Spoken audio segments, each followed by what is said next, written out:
New champions were crowned on last night's SmackDown. WWE have re-signed a top on-screen name, and a major stipulation has been added to a SummerSlam match tonight. Stay tuned for all the wrestling news. Last night's SmackDown saw the crowning of a brand new champion. Well, two champions really, because we've got new tag team champions in the Bloodline. We saw them earn this shot last week in a gauntlet match, and they faced DIY last night. I think a few people were maybe expecting or wanting this match to be on SummerSlam. Yeah, it is a tag title match. Last week we were saying there might be something goes kind of skew-if, and that leads to the match ending up on the SummerSlam card. But no, hometown hero, get out of here. Yeah, it's funny that seems to be a reoccurrence. Even now in WWE, the hometown hero like Johnny Gargano gets defeated. But yes, the DIY put their titles on the line against the Bloodlines, Jacob Fatu and Tama Tonga, and came up short. Jacob Fatu was on quite a roll. I think we were mentioned earlier, it's eight and a bit minutes, 9 minutes. It's a fairly, I think when you take the advert break out, it's about 8 minutes. So I reckon it goes probably about 12 total, but it was just fast. It was intense. Yep. It did exactly what it needed to do. It was exciting.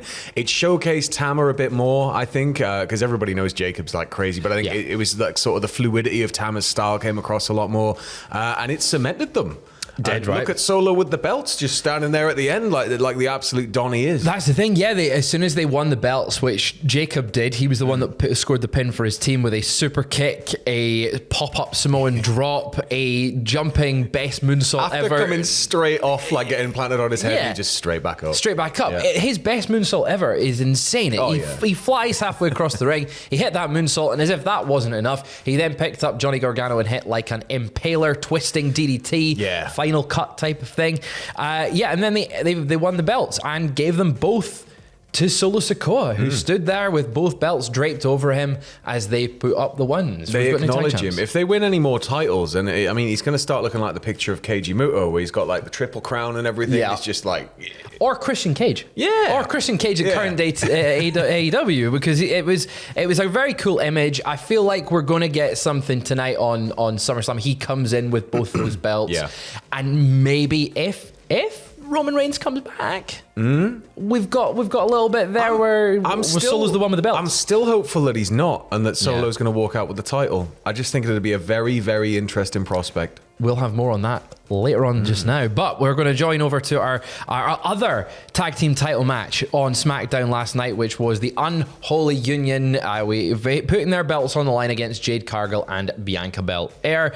I think a lot of people on paper expected Bianca and Jade to take those belts back from the girls. Yeah, I think it was one of those where, again, heading into the pay-per-view, I thought it was going to be a night of changes. Maybe not so much the men's side of it, but definitely there. I thought we were going to get Jade and Bianca back on top, but no. So this came with involvement of Blair Davenport. Now, we've not seen much interaction between Alba Fyre, Isla Dawn, and Blair Davenport really on SmackDown, but she became involved, and it looked like Bianca was about to win with a KOD.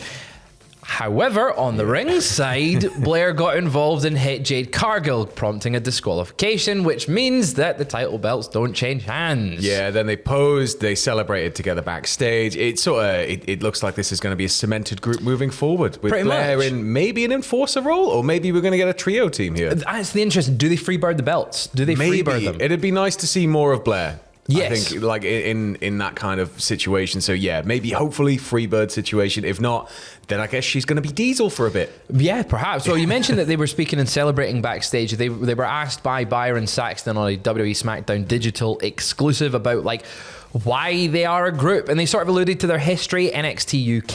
They all know each other. They've kind of crossed paths before. They directly mentioned their time in Japan, their time in NXT UK, the UK independent scenes. So like they were like, yeah, we've got more history than these fake friends over there. The big three, as they called them, and said that they've basically been running their mouths, and it's time to prove a point that they're the best tag team in the division. Yeah, I'm excited to see what these three can do. Just more of this for the women's tag titles, please. Just more. Yeah, for sure. Well, looking forward, obviously SummerSlam is tonight, and it looks like we could see a new world champion in Gunther.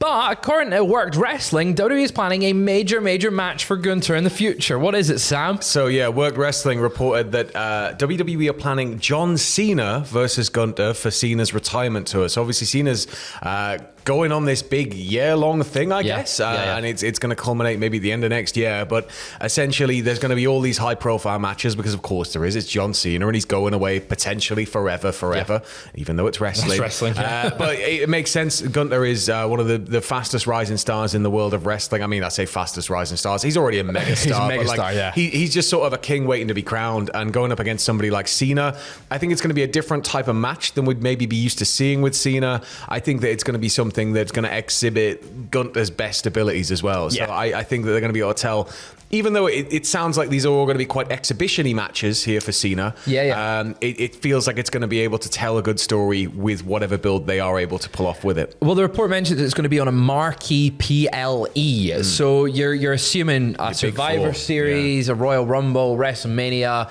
SummerSlam, or even a Money in the Bank if you count that as one of the marquee ones now. I personally do. Well, it's Big Five now, isn't it? That's the thing, the Big Five. Either way, I actually don't know who's going to win that one. It's got to be Gunther, surely. You would expect, but if he's world champion and Cena needs that one more title. Oh, yeah, if he could dethrone Flair. Dethrone Gunther for that opportunity. That'd be pretty damn cool.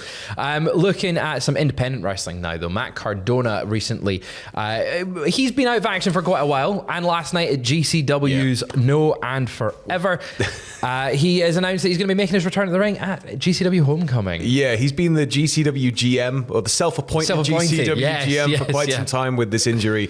So it's good news to hear that he's coming back to the ring. He's obviously another person who, I guess, for lack of a better term, did the Cody, right? He went, he betted on himself, and he completely revitalized his career. He seems to be having the most fun in his life in GCW, and it's just fun watching him get to do all this stuff, right, and get to show off a different side of his character. So having him come back, especially when he first came into the audience, hated him. I mean, that's still going on, but I mean, come on. It's very weird how different Matt Cardona feels to Zack Ryder, WWE's version of him. If he came back to WWE, which a lot of people seemingly want him to do, including his wife Chelsea Green, when she spoke to us at Clash at the Castle, was like, I want a tag match against Matt Cardona. I would like in WWE, but I would like it to be Matt Cardona. That's the thing. Yes, rather you want than Matt Zack Cardona, Ryder, you want it to be Matt Cardona. 100%. Yeah. But yeah, he's returning at GCW Homecoming, but no opponent has been announced for that. But it will be his first match since April 13th, as Sam had said. He's been out of action with a torn pec. Going back to WWE though, a long-time WWE name has re-signed with the company. I think it's one that everyone's going to be quite delighted at. Like 2 years ago, everybody would have went, oh, of course. But now everybody's like, get in, go on. Yeah, everyone is a big fan of this guy. It's, of course, Michael Cole. In fact, we have a video on the channel right now, a love letter to Michael Cole. So go and watch this, after you've watched this one. Mr. Adam Pacitti talking about his love of Michael Cole. But as revealed in a profile by The Ringer, Michael Cole has re-signed with the company, doing so back in the spring. He will remain with WWE for the foreseeable future. Now, no details on how long that deal actually is, apart from foreseeable future. He has also touched on this recent surge of popularity we were just mentioning there, with people kind of turning about face. Everybody's doing a 180 on Cole recently. But he said, the first 24 years, Michael Cole was out here. I was playing a broadcaster. The last 3 years, Sean Coulthard, that's who you're seeing. That personality I'm bringing now is who I really am. I'm bombastic, I'm sarcastic, I'm a prick, but I'm a hell of a good broadcaster. And humble as always. Oh, he's humble. Oh, so humble. He's clearly learned from Pat McAfee to big himself up there. You know, there was another report yesterday that there were points where he has got in Vince's face before, apparently, when he's been asked to say things that he didn't feel comfortable saying. And I think that, you know, a lot of people first noticed it. We've mentioned this plenty of times. The UK tournament, when he didn't have Vince in his ear, he was no longer that mouthpiece, and he was able to just have fun with it. And it's all about having fun, right? Now, rounding things off, Sam, you mentioned earlier you think Solo Sikoa do you think he's going to win the belt tonight? In my head, I want everybody to think Roman's coming back. I would maybe like a Who's Your Daddy Montreal moment where Roman's music hits and everybody's like, oh my God. And then Roman doesn't show. Cody's distracted. Solo takes the title. And then Cody's like punished Okada phase. No, I lost to a fake tribal chief. Yes or no? Is he winning? Yes. Oh my That's what I'm God. going Well, the odds seem to be in his favor. Not actual odds, but the odds of WWE, because it's going to be a Bloodline rules match. This was announced on last night's SmackDown. Cody Rhodes versus Solo Sikoa is now under Bloodline rules. The agreement came after the Bloodline surrounded Cody Rhodes in the ring. Just all one of on them all just, sides. Yeah, just ready to take him down. Rhodes called Solo a self-appointed tribal chief. Which Roman was as well. Come on, Roman let's not. Roman was. Roman was self-appointed. Although I guess the elders appointed him a little bit. They did acknowledge him. They did bring out, Solo didn't take too kindly to this, responding saying that he isn't weak and rather that he's actually dangerous, which is he? Is he? Let us know in the comments below if he is. He's dangerous and he's surrounded by very dangerous people. He's surrounded by dangerous people. It's like a powder keg of TNT surrounded by just a vat of nitroglycerin. That's a good way to put it. Well, he issued the challenge for the Bloodline Rules match, and Rhodes responded, admitting that although it's not the smartest decision, he will accept the match. Now, of course, he won the title in a Bloodline Rules match. But he's also done this before. He did it with Logan Paul, where it's just like, oh, you've got a really bad deal for me? I'll take it. That's because he's a valiant hero, and he's America's hero. I get it. But at the same time, Cody, get a consultant. Yeah, you need a consultant to kind of maybe go, well, if they're going to go for that, maybe we'll put a couple of our rules in there. We'll do a bit Anderson of bartering back to tell him all about that. Andres comes down with a Glock and he's like, no, not happening, singles. Yeah, exactly. And stands by ringside all night just waiting for anybody to pop up. Do you think it's going to be as crazy as WrestleMania's Bloodline Rules match? I think it's kind of it can't surpass that, because I think when you look at that match, you've got to take into account the story, everything falling apart, the wheels coming off when we thought Cody was initially going to win, and then the year-long build to get back to that, and then the skew-iffy bit at the end that then led to it all. But I think it's going to be crazy. It's got to be up there in terms of it's got to bring that same sort of energy. So yeah. Well, if you're watching SummerSlam tonight, you can join Adam and Andrew right here on youtube.com/cultaholic/live for reactions to that. Of course, we'll have WTF moments. We'll have what happened we'll have coverage on social media and on cultaholic.com. It is another big weekend of wrestling. Sam, are you excited? It bloody is. I'm very excited. I'm very excited because I really hope Zilla Fatu's going to show up and help him win. Who knows? Come on, Zilla. We'll see you later on. Zilla.